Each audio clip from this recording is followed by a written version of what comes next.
Hello guys, आज जानते हैं शेयर बाज़ार क्या है। पहले ये समझते हैं कि शेयर मार्केट क्या है। एक शेयर मार्केट यानी एक शेयर बाज़ार एक केंद्रीकृत मंच है जहां सभी खरीदार और विभिन्न कंपनियों के शेयरों में व्यापार करने के लिए जमा होते हैं। व्यापारी भौतिक शेयर बाज़ार पर ऑफलाइन व्यापार कर सकते हैं या एक ट्रेडिंग प्लेटफॉर्म के माध्यम से अपने ट्रेडों को ऑनलाइन रख सकते हैं। यदि आप ऑफलाइन व्यापार कर रहे हैं तो आपको अपने ट्रेडों को पंजीकृत ब्रोकर के माध्यम से खरीद रखना होगा। एक शेयर बाज़ार को स्टॉक मार्केट भी कहा जाता है। दोनों टर्म्स के एक दूसरे के लिए इस्तेमाल किया जाता है।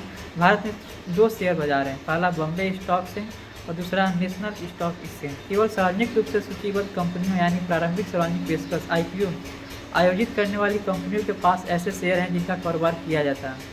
व्यापार और निवेश के बीच मुख्य अंतर वह अवधि है जिसके लिए आप शेयर रखेंगे। यदि आप व्यापार कर रहे हैं तो आप कम वक्त के लिए शेयर खरीदेंगे और बेचेंगे, जबकि निवेश का मतलब कि विस्तारी अवधि के लिए शेयर को पकड़ें और उन्हें लंबे समय के लिए समाप्त करना होगा। आप शेयर बाजार में व्यापार कर रहे हो या निवेश कर रहे हो, सचेत निर्णय लें। सुनिश्चित करें कि आप उतना ही पैसा डालें कि जिससे आपको खोना आप बर्दाश्त कर सकें और अपनी ज़िंदगी भर की कमाई दांव पर न लगाएं।